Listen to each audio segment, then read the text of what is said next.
Hi, it's Mark Bernard here with the Bernard Institute for Cybersecurity Excellence. And today, in this video, I'm going to talk about cybersecurity assets. And I hope that you're having a great day and that you're enjoying the videos that I'm creating. I'm trying to create over 100 different videos on different topics within the mind map, my cybersecurity, Chief Cybersecurity Officer mind map. If you've seen it on the internet, you'll know what I'm talking about. Please feel free to subscribe to my channel or my website.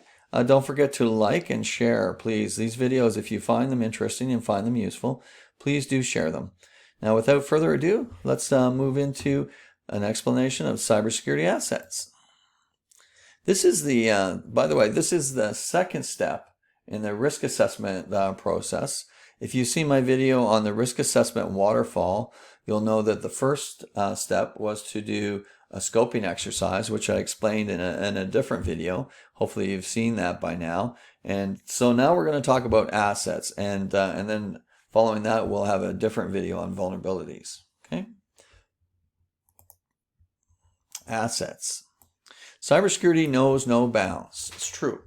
There's nothing that will stop cybersecurity threats or prevent 100% sort of a cybersecurity attack unless you take good care of your infrastructure. You can reduce the risk and likelihood. That's what you can do. Now, there are 6 main assets that I look at. I look at information or data, people, software, hardware, telecommunications, and facilities. And the reason why I look at these 6 different assets is because if I do a risk assessment of an information database, I'll find certain vulnerabilities and matching threats and impacts to the business. And if I treat them for that set of information, there's a good possibility that I'm going to be treating them for all information assets within the infrastructure, because it's very difficult to implement a higher level of control for information, especially, for example, if it's personally identifiable information and you're worried about compliance with GDPR, PIPEDA, or FOIPA, or PIPA, any of those privacy legislations, and the California Consumer Protection Act. If you're worried about protecting information with those regards, you might have to use a higher level of security, encryption, or maybe some different techniques in order to mitigate the risk. And once you do that, it's going to affect a lot of other information within your environment. So you can't really treat one data set much differently than other data sets without having some impact on them. But that all said, I did provide a video on classification schemas, and I will be talking about the matching information handling or classification security standards that go with that schema. And that will be in another video coming up. So be sure to follow me, like the videos, and share the videos that I'm sharing with you so that we can spread the word on cybersecurity. Now let's get back to the assets. So I mentioned that I look at information, people, software, hardware, telecom, and facilities. And the reason why they're grouped that way is because if I treat a threat or a risk or a vulnerability for one of those assets, it usually has a widespread impact, which is a business benefit to the organization. Okay. So within every environment, we have data. We have databases all over the place. We have databases on our servers. We have databases on our desktops. We have databases on our tablets, on our smartphones. We have data everywhere. Now, hopefully the most important data is on your server. It may also be in the cloud if you're using cloud technology. More and more organizations are using cloud technology. So you may have a database in the cloud and it could be replicated. So you might have multiple instances of that data around the planet, in fact, because most of the cloud vendors that I've worked with, and I've worked with quite a few, have data centers set up around the globe so that they can ensure that the data will be available if there is any kind of a catastrophic event like earthquake or a tsunami or fire or any of those major ones that can create problems and knock down power and disrupt businesses. So those businesses, if they're in the cloud, they can always fail over to a different area of the planet and continue to conduct business. So we have databases spread all over the place. And we have people. So these are the 2 first assets. So we have data. People bring implicit knowledge, tacit knowledge. the experience of their careers, and their schooling and any sort of professional development that they've taken. They bring that to the job. They also develop new knowledge while they're on site, which the organization needs to try and capture somehow in order to retain that knowledge. So people are important to get the job done. Data is important to be able to do the job. We have software. Generally, all data requires software in order to, first of all, to add the records, add data, to maintain the data, to share the data, to delete the data eventually. There's a lot of different types of software that have a lot of different types of functions. We mentioned a few when we looked at the technology stack. We looked at some tools like SQL that's used to data mine or extract data or report on data in the database. And then you have enterprise resource planning systems that are used to manage large data sets that are used by most enterprises during the conduction of their business. So we have 3 assets listed now. So we have data, people, software, and we have technology. So we say hardware here, but we're talking about, yeah, I guess it is hardware. It's because this is all about technology. So hardware, we have servers. Again, we have smartphones, tablets, we have desktops. We have a lot of different technology. Technology has its own vulnerabilities. Software has its own vulnerabilities. Software needs to be patched. So does hardware needs to be patched. Sometimes hardware has unique vulnerabilities. It may have certain thresholds for environmental conditions. So maybe it operates better at minus 5 degrees or minus 20 degrees. Whereas if it gets too hot, maybe it begins to fail or falter. So that's important to understand, as well as mobile devices might be waterproof. Laptops might be drop proof. There's a lot of different types of vulnerabilities that hardware might have, and those vulnerabilities can be mitigated if we know about them when we do the risk assessment. And that's why we do risk assessments, to draw out the vulnerabilities and the possibility of them being exploited. Okay, and then we have telecommunications. Now, these are dotted lines. So what this is called a security zone or segmentation within a proper network.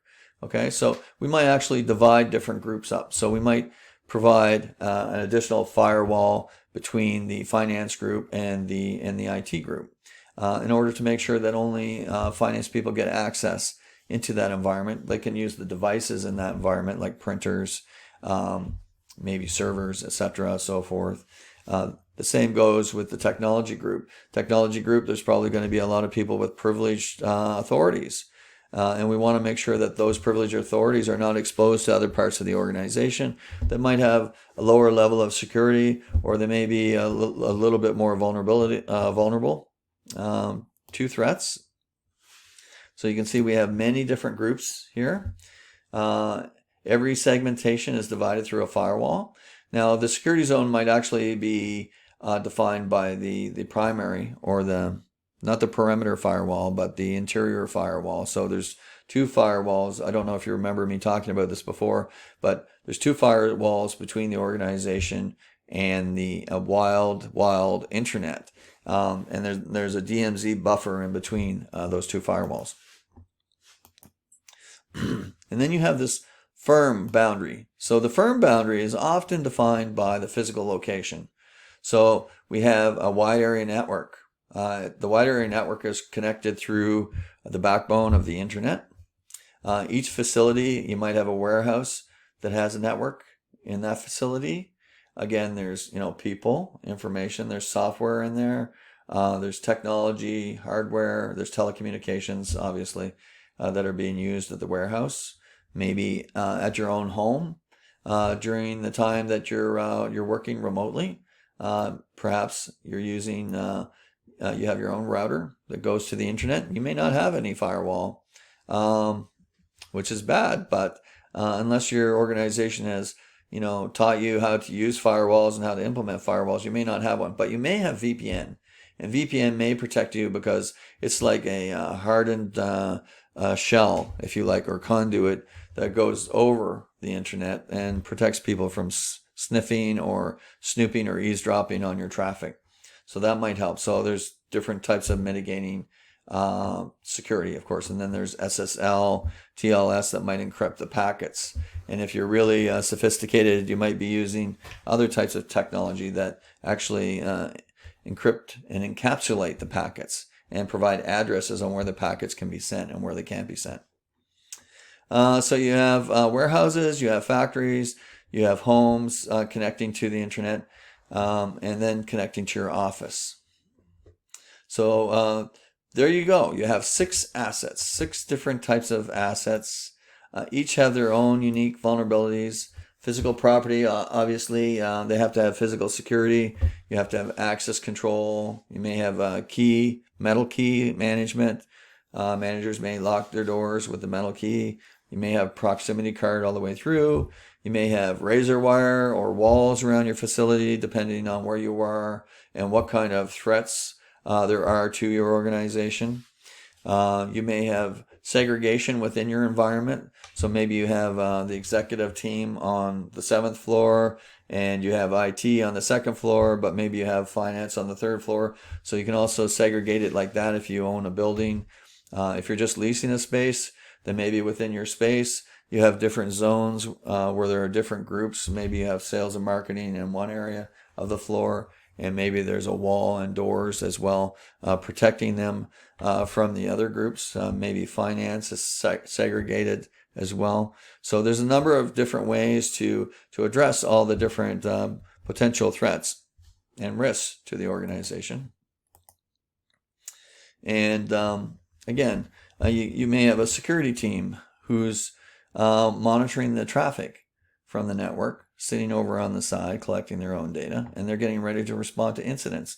Maybe you have a honeypot. We've talked about honeypots in several of the videos that I've created because they are extremely valuable, but they do require resources in order to implement. So you need a server. You need to load it with data that looks realistic. You might leave it unpatched so that it looks a little vulnerable, but other than that, everything looks normal. And then, of course, you need some kind of tool to collect data. So Splunk, for instance, is a popular tool that gets used. And and you can separate sales and finance.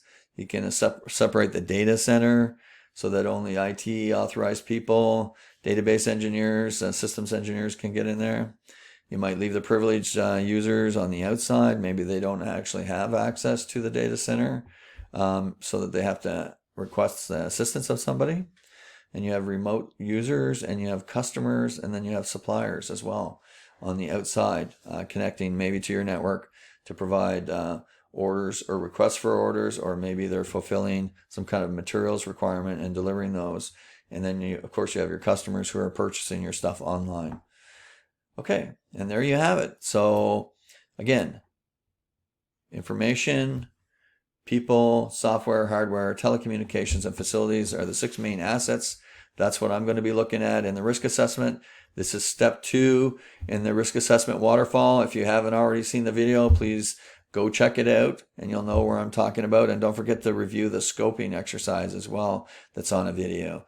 I want to thank you for your time, and I hope that you found this useful and enjoyable. If you're learning about cybersecurity for the first time, feel free to leave me some comments. I'm trying to make these videos user-friendly and reach as many people as I can. You can find me on LinkedIn, Facebook, YouTube, or Twitter. I also have a website, bernardinstitute.com.